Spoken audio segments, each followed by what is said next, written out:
Time shippers. Go. Why even think if it was the most wonderful ship in the world, Grandpa? It was well built, wasn't it? The best you've ever seen. Listen to what it says in this old paper. Tragic ending to the maiden voyage of the Titanic. Titanic. Did the band really play on? They didn't as it went down, but they did until quite a late point. Okay. But when nobody played much when it was going down. Although loads of people were still on it, obviously.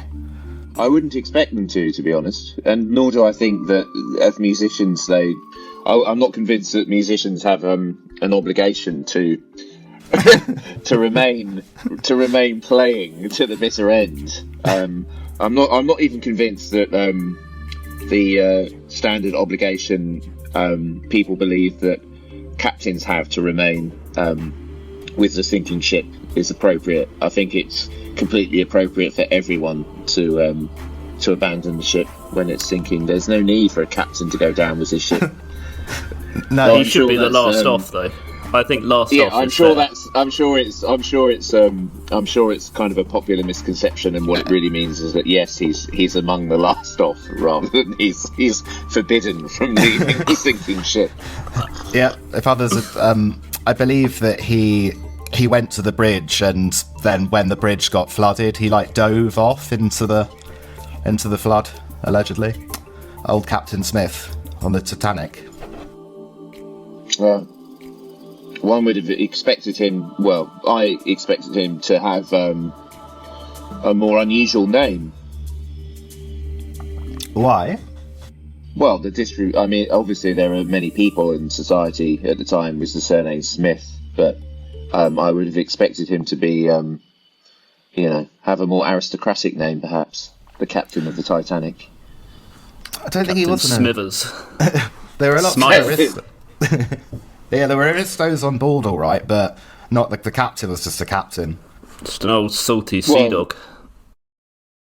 I'm surprised that those well-connected captains of the world were not insinuating themselves into the role of captaining the world's best ship, as it was then known, and as each of you have defended the position, of course, that it was the best ship ever. Yeah, only when renting that opinion. But there's more. We did find more of a grey area. You each did it with such sincerity that I don't believe for one moment that you were merely renting those opinions. I can give you a good sincere in the other direction, probably. I found you were each much less sincere in the other direction, but had a lovely ballroom. I think Titanic is great because it had a lovely ballroom based on a ballroom in London that we couldn't remember and never returned to. But in a way, I imagine it's for the best that it sank, because it used so much coal, and obviously wasn't very green as a result. And it occurs to me that there's almost a cosmic poetry in an iceberg. Of course, icebergs being one of the great victims of climate change, sinking a ship powered by fossil fuels. You may have touched on that already, but I didn't hear. We haven't, but that's what this episode is all about. A sideways glance. I'm sure that someone else in the world has noticed the cosmic irony in that. I bet they have. I mean, Johnny's got some conspiracy theories, I think, in his back pocket, and that means. Well, even if I'll adjust my camera so I don't look like I'm listing. Even if hey. Even if it were the case that the Titanic was sunk by a giant octopus, these creatures are also susceptible to climate change, so it doesn't change the basic point. I've got what we could learn about climate change from the Titanic by Dawn Stover, Bulletin of the Atomic Scientists. I'm not sure if it's exactly that. Are climate deniers the modern equivalent of the people who were rearranging the deck chairs as the Titanic sank? I don't think any of them were actually doing that. They weren't rearranging it, they were tossing them overboard for flotation devices, which was actually quite sensible. Yeah. Yes. Surely that's the obvious, and surely that's the worst of the errors is the inadequate provision of lifeboats. Surely. She reckons here they were tied up for the night when the ship began sinking. Oh, right. The passengers or the deck chairs? Deck chairs. But that's another myth. Well, kind of. The idea that the third-class passengers were locked below. And it's like, yeah, they were, but they had to be because of immigration controls and expectations once you got to America, land of liberty, Johnny. That's Plus they'd have raided I would the have thought first they'd class be a bit buffet. more relaxed. It was like a quarantine thing. Buffet? Well, if they weren't locked below, they would have raided the first class buffet and made merry in the lovely ballroom and upset the segregated society. Exactly. And have you already discussed the delightful offerings on the menus of the Titanic? I did read the menu of the Titanic the other day because it was recently sold for a staggering sum, like £80,000 or something. This is that's the context in which I saw it, but it looked quite delightful. There was fried chicken, München beer available on draft, iced, or in a tankard, and there was I'm trying to. I'll bring it up. That's the thing that's stuck in my mind. But I'll bring up the menu. There was fried chicken. There was corned ox tongue.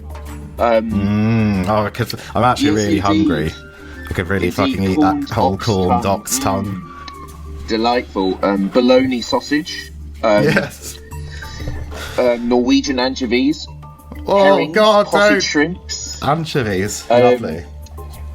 Yeah, delightful. And as Johnny says, fried chicken, which I understand was pretentiously labelled at the time as chicken a la Maryland. It's no Kentucky.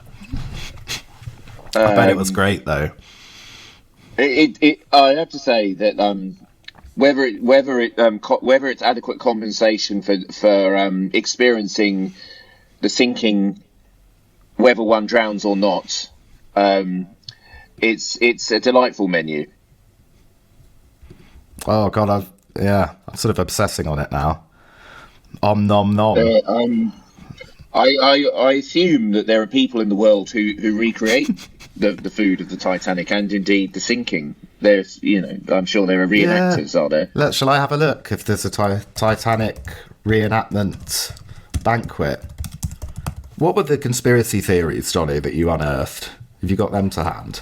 The conspiracy theories, it mainly revolves around, was the Titanic sunk on purpose? Right. Can you think of any reason why it might be sunk on purpose?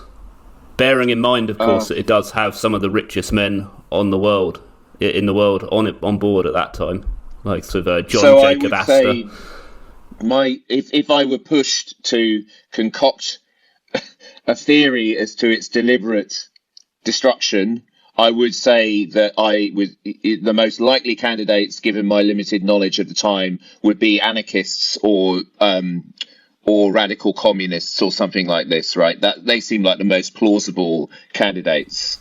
Yeah, I like the anarchist. I like the anarchist angle. I like the anarchist angle, but it was actually because there were so many rich men on board, likes of Astor, who we've mentioned in the previous episode, but also Benjamin Guggenheim, Isidor Straus, some very rich financiers mainly, and they were opposed to the creation. Are these surnames? Are we saying there's an anti-Semitism going on here? Well, anti-Semitism creeps into it a little bit later because the conspiracy theory is advanced as we go on, but and these men, particularly this trio of Astor, Guggenheim, and Strauss, they were opposed to the creation of a U.S. central bank backed by JP Morgan. And JP Morgan, he'd attended the Titanic's launching in 1911 and had booked a suite aboard it with his own private deck and bath and like all of the things befitting of his cabin. In fact, he had the best cabin there. He was booked on the trip for the maiden voyage, but then cancelled at the last minute, very suspiciously, remaining in France. And this, of course, fueled speculation that he knew of the ship's fate and wanted his rivals, who were against the creation of a US central bank that was backed by JP Morgan himself, that he was willing to do them in and send 1,500 other people to the watery grave. And in fact, it gets really crazy with the recent Titan submarine that went down to explore it. There's one conspiracy theorist, a certain Stu Peters, who says that they were going to discover the fact that the Titanic had been sunk by a controlled demolition instead of the iceberg, and that was why the Titan had to be done in. Thankfully for them, it was really easy to do it in because it was so badly made and designed. Oh dear.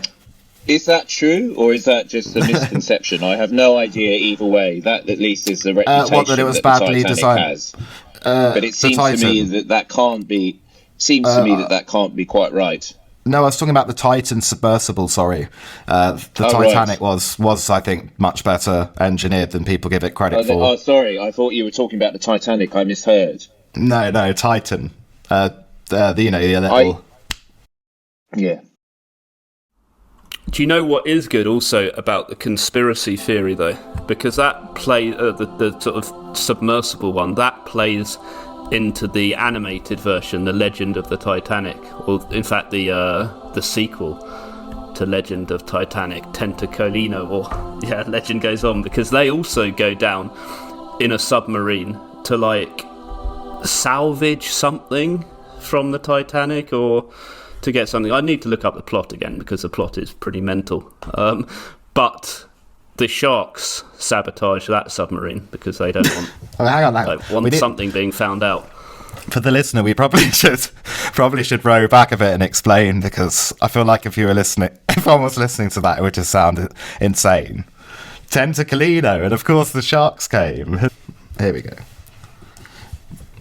So, the North Korean produced first one. Legend Goes On is the one that we discovered in Alondis in the early noughties. Yeah, before YouTube. It was really rare probably then. I mean, I have no evidence for that. And we used to keep it on loan between us. There wasn't much to do where we grew up. That is that the captain in mouse form?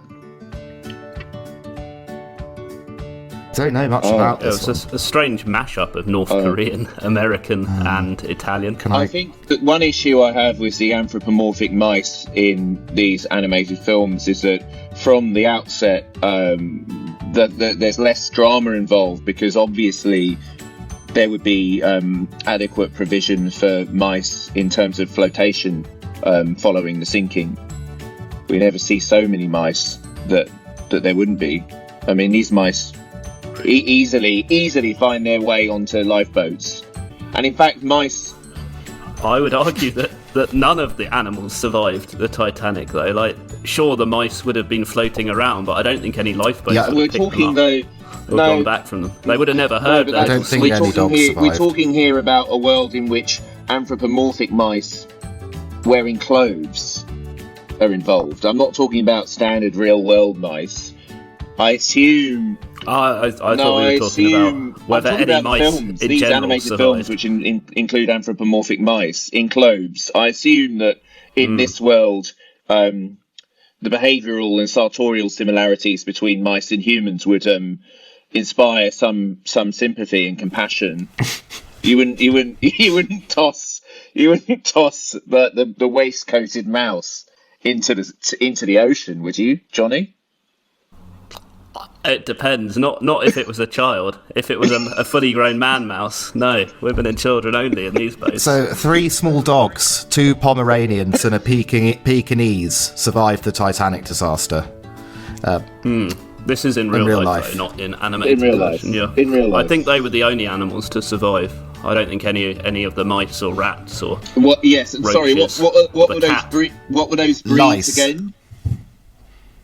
There was a Pekingese. Small dogs, Pomeranian and... 2 Pomeranians and a Pekingese. Oh yeah, you'd be livid if you were trying to get onto a lifeboat and there were a St Bernard, a St Bernard aboard, and someone insisting that their St Bernard took the place rather than you. Many animals were aboard, including dogs, cats, chickens, birds, and rats. All of them perished except 3 of the 12 dogs there. I mean, not to mention all the microbes that would have perished. And survived. Well, of course, the microbes, when it gets to the bottom of the ocean, the wreck sort of produces or helps evolve a new kind of bacteria. Something Rusticus titanicus that goes around sort of consuming the metallic incredible. elements. If that's true, that's a fascinating little fact. I'll try and bring it up. Because Tony Robinson went down there in a sub with James Tommy Cameron. Robinson? Tony! Not Tommy. We don't like him. Which Robinson would you say is more famous now in the UK of the 2 T Robinsons? Depends amongst your demographic. I would say Tony is still probably, on balance, much more famous because of his Time Team. Yes. If you're over 30, you remember Time Team and Blackadder. Yeah, I wouldn't say much more, but I think, yes, you're right, he is more famous, but probably soon that will change when people in their 60s upwards begin to die out, and Time Team is slowly forgotten. Probably. Was he not in Maid Marian as well? The CBeebies one? Yeah, is that what it was called? Wasn't BBs in those days. It had a Rastafarian. Maid Marian and her merry men. So yeah, I would say if you're in your mid-20s, you'll probably be familiar with Tony Robinson. Mid-20s? No, you're out by about 10 years, I think.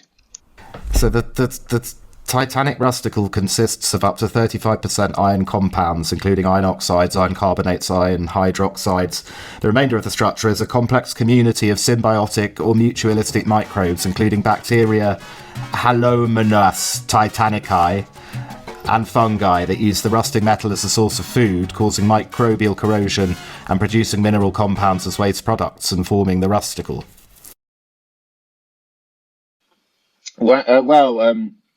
Yeah, that's remarkable. Rusticles. Yeah. Rusticles. Oh, rusticles. That is remarkable.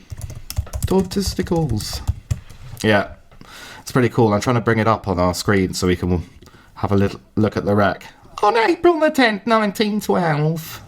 That was my Tony. I thought you were doing the voice of the dog there. Oh, yeah, sorry, I forgot we were halfway through The Legend of the Titanic. Yeah, we've got some wonderful footage. And then this kind of vampiric protagonist here. He's a gypsy king, Don Juan. Oh, dear. What? He's a gypsy king, Don Juan. Stop saying gypsy. That's what they describe him as in this film. What would you like me to describe him as? Do they actually use that term in the film? Yes.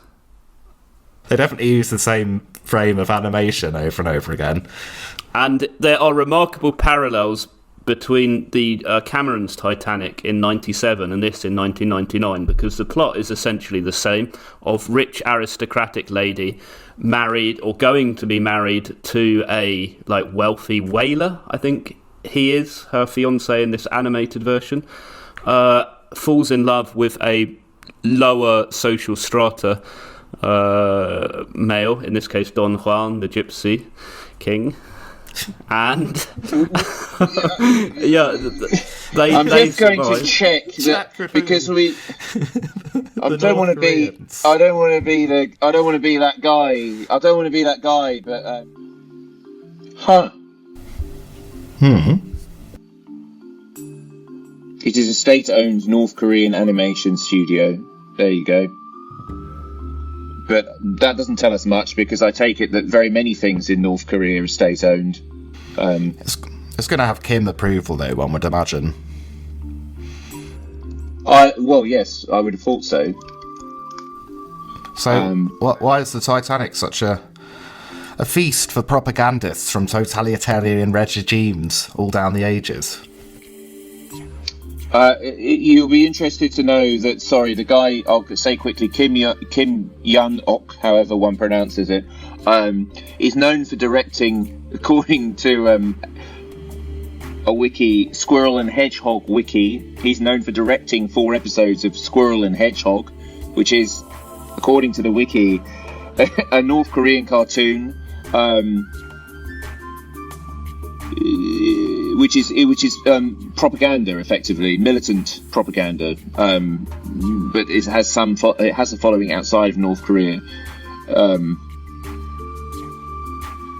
So he is involved, it seems, in creating propaganda for the regime, perhaps. So, in which case, maybe we should interpret the film through that lens. Look at this tragic moment. Camembert realising there are more important things than cheese. How is he going to connect the cables? Wire it up to my moustache, he bravely says. Oh, wow. Wow.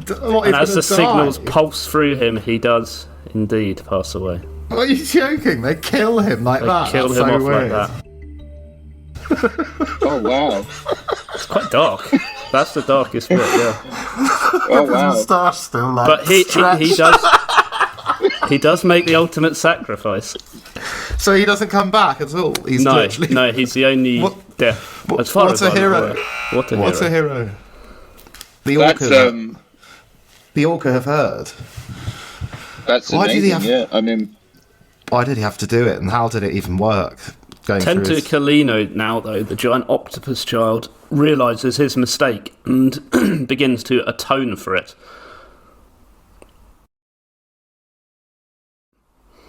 And this is where the reality and fiction really diverge. This isn't Tentacalino, though, Johnny. This is Tentacles. You're getting confused with the third film. Tentacalino. He was called Tentacalino in the Italian dubbing. Oh, beg your pardon. Or the Italian original, actually. Tentacles being the translation of Tentacalino.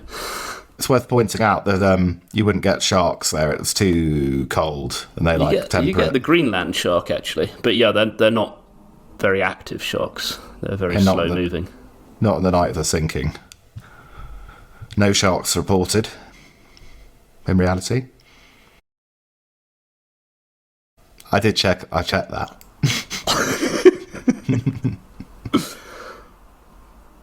Oh, this is just gripping. Best of British luck to all of you. You must travel back in time to a podcast. You must do a podcast. It is the only way. A podcast. The only way. Time trippers, go. We watch the death again.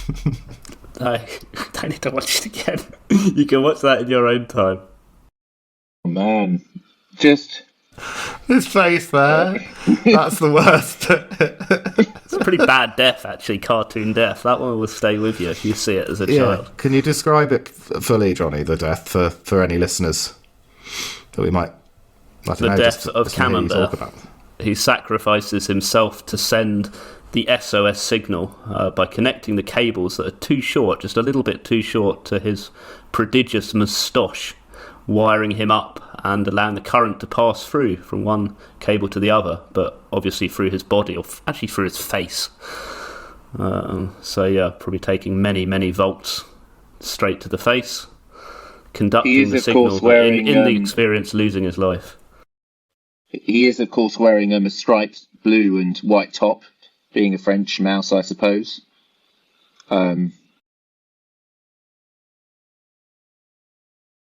Is he also wearing a beret? It's lying down. Right. Yeah. And then it shot through it, and it lights his nose up. And then it zooms in on his face as he's dying from the shot going through the tash. But the message gets through. That is the main thing that we should take away for this. His sacrifice was not in vain. Can we cut to Tentaclino holding the ship together? Because that's also quite a poignant moment, I find. There, you just got it, yeah. Here are the violinists. So it seems like it seems like they've made it's not only that they have an iceberg underwater that might present issues with scientific accuracy. It's not clear that air has good conductivity. No, and Tentaclino is the most disgusting thing. It looks like a fucking hernia. The captain is about to go down with his ship, but Tentaclino will prevent him from doing his duty. No one's going to die because of me. Except Camembert, you piece of shit. Got him on your conscience at least. I'm. What the? For those who can't see, Tentaclino's just transported the captain away from the sinking ship and is now depositing him on the back of an orca. That is really weird. So Tentaclino, he could let go now, actually, but yet he keeps holding on for whatever reason. Because maybe it's Don Juan and Rose are at the top. And the dog. It seems like Tentaclino's size is quite inconsistent, because earlier, when lobbing the iceberg seemed larger than Tentaclino. Yeah. And yet he's smaller than the ship. And now like Tentaclino is like the size of the ship. So...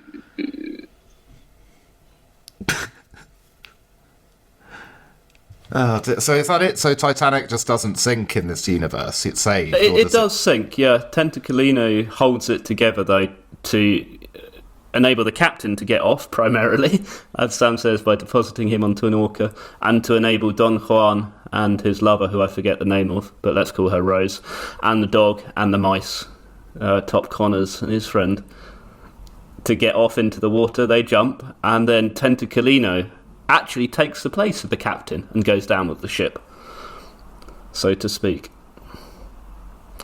So Tentaclino, he, maybe because he feels so bad about what he did, he doesn't let go, or maybe he just can't let go. Perhaps he's locked into his grip at this point. And the shot that we'll see coming up is of Tentaclino sinking to the bottom with the Titanic, and it looks like, to all intents and purposes, that the Titanic has crushed Tentaclino as it settles on the bottom.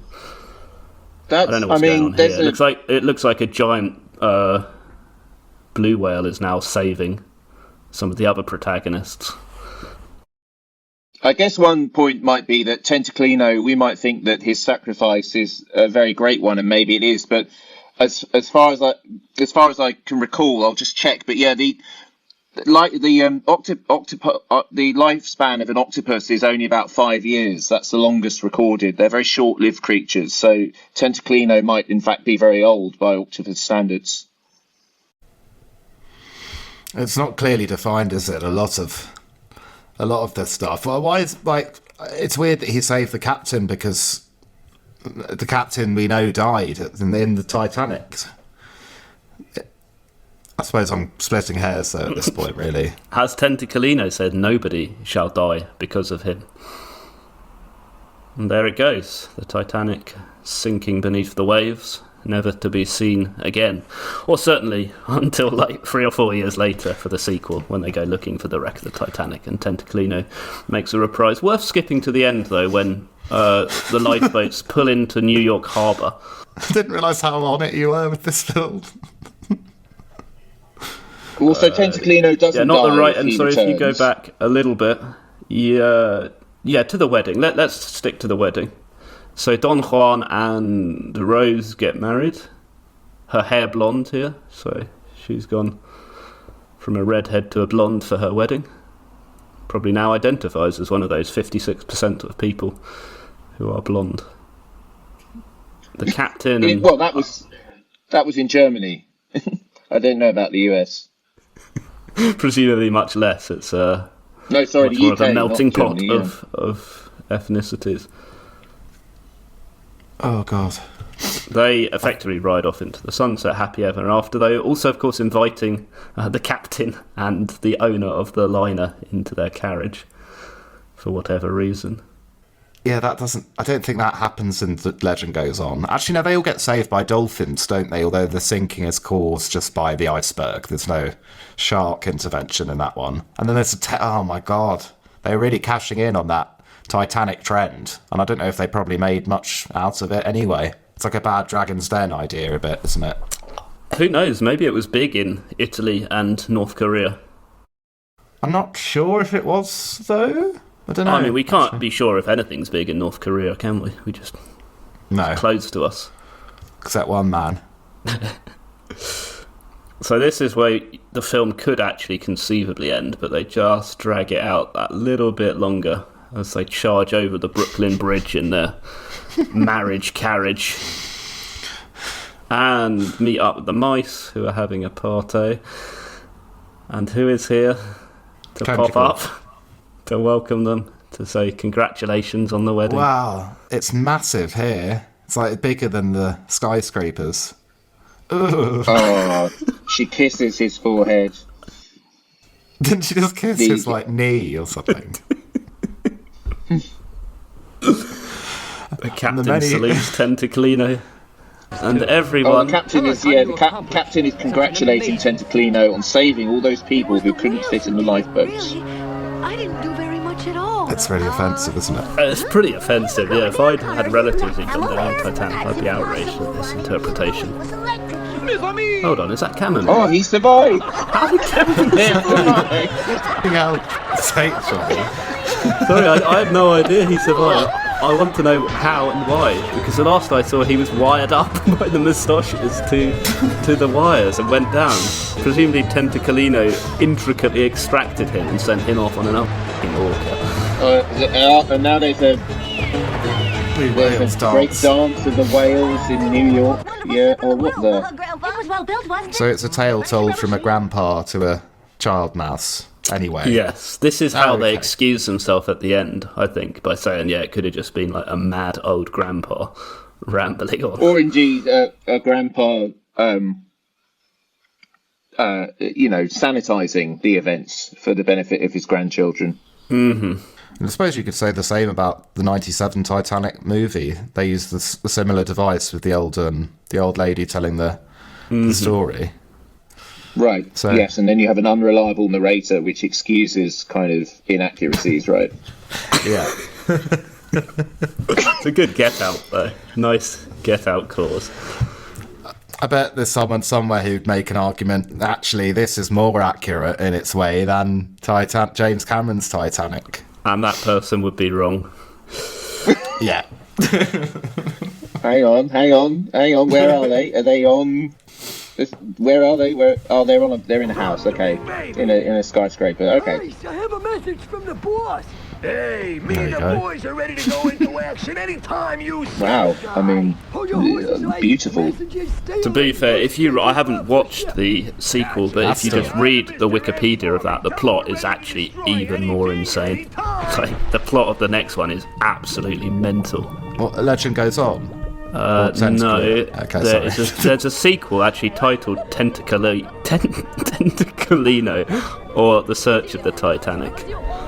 I'll give you the overview here. I'll just try to skip through it. So 1915, Don Juan, Elizabeth, their dog, and pet mice Top Connors and Ronnie are tasked by the US Navy to explore the ocean depths in search of the Titanic. A gang of sharks find the submersible that they're going down in and summon their leader named Ice Teeth, who orders them to cut the cord of this submersible because he dislikes the craft's yellow colour. The craft yellow colour. What's it? Sorry?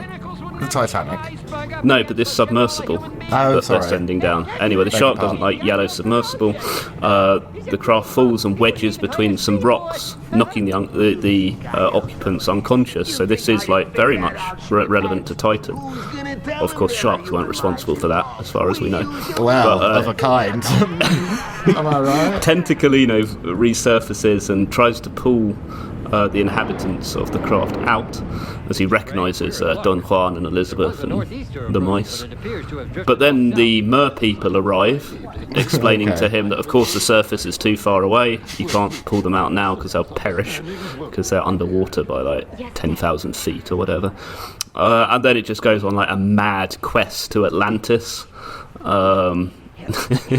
And they drink some like magical elixir that enables them to breathe underwater, and there's just all sorts of nonsense going on. And there's like a big conspiracy theorist in Atlantis about sharks trying to steal this elixir of life so as to gain immortality and achieve world domination. These guys think they can beat you anyway. It's mental. Welcome to try. God, you've really got into these as flicks as well. Oh, yes. Well, yeah, I was considering whether do I show these to my I kids, can't but wait to start. No. no, I just can't. Like, You've got there's to a use that limit. token on something else. Like, it'll just set you up for a lifetime of pain Let's almost. get going. I can imagine them trying to describe it to their friends, or like when they get around to the Titanic, their view of what actually happened would be so horribly tainted. When they get older, you could give them the DVD that we've got, like it's Jumanji, the game, or something. Or maybe not. Yeah, that one over there. Go to work, kid. Hey, what the? Give me back my cap. I told you. Yeah, I had that in my head, funnily, just now as well. But I don't think it's no mucho gusto. Well, we'll play. Should we end it here and play out on Mucho Gusto, the Mexican nice musical number from The Legend Goes On?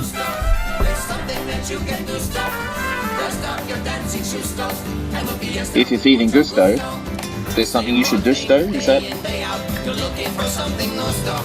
You rack your brain to try and figure out what could you possibly do stuff. If you just sit there in your easy chair, you won't get anywhere. It's two step. There's a better way. Hear what I say. We're gonna tell you a thing or two stuff. If you're feeling blue stuff, there's something that you can do stuff. Dust off your dancing shoes stuff and leave fiesta with mucho gusto.